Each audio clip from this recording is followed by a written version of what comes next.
Turn on your TV right now, because you wouldn't believe me if I told you this with no proof to back it up. Alright, here it is.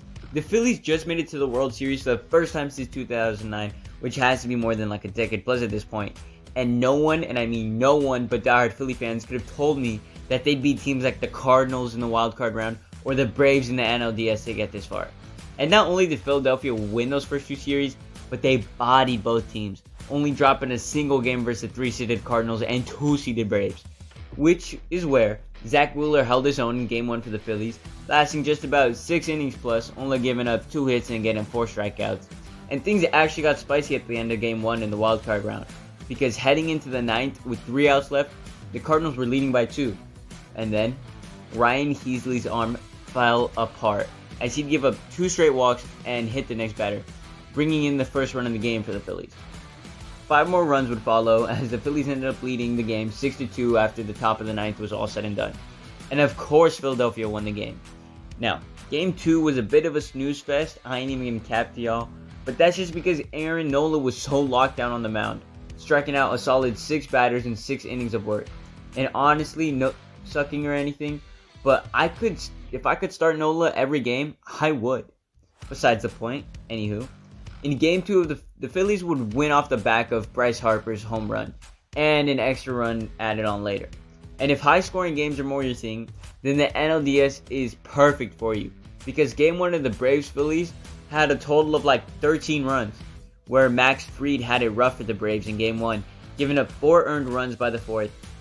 But if we're being honest, it was Atlanta's sloppy D that kind of lost them that game. Anyway.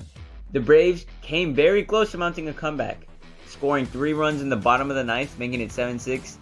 Too bad it wouldn't matter as Travis grounded out to end the game, putting the Braves down early in the series. Now, Game 1 was followed by a pitching duel for the ages, as the Braves had Kyle Wright cross-up batters for 6 innings. And the only runs that came the entire game was during the bottom of the 6th, where the Braves racked in 3 runs in a bit of a rally, which was enough for them to win the game. And can you guess who pitched in Game 3 of the NLDS for the Phillies? That's right, the ace himself, Aaron Nola. And I think we all know what happens when Nola pitches. That's right, Philadelphia doesn't give up any runs when this guy pitches. Okay, maybe he gave up 1 run in Game 3, but besides the point. Because the Phillies ended up winning Game 3 in a major 9-1 blowout to put the Phillies up 2-1 in the series. Now, Game 4 of the Braves-Phillies series isn't really worth mentioning, so I'm going to sum it up by saying the Phillies advanced after kicking the Braves' ass once again. And before we get to the Padres-Phillies series, can we just take a moment to recognize that first-year manager Rob Thompson has done amazing for this team? I mean, if you don't remember, this guy wasn't actually the manager for the Phillies at the beginning of the year. Nah, it was actually some guy named Joe Girardi all the way back up at the beginning of June. Yes, I know who Joe Girardi is, calm down. But after Girardi lost his job off a slow start, Rob Thompson took over for a 22-29 Phillies team. And since then, the former bench coach not only got this team to the playoffs, but they were 65-46 under him. And hell, they made a deep playoff push. And now it's time for the NLCS, where Game 1 between the Padres and Phillies was tight, because there was only 4 hits the entire game. Talk about a snooze fest. Then Bryce Harper got another postseason home run, this time in the top of the 4th to give the Phillies a lead that they wouldn't let go of.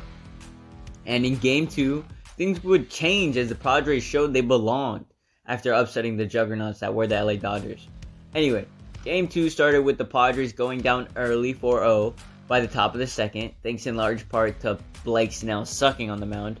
But it did get better for the Padres in the 5th, where God almighty Aaron Nola collapsed as San Diego racked off 5+ runs, which was enough to give the Padres the first win of the series with a score of 8-5, essentially tying the NLCS.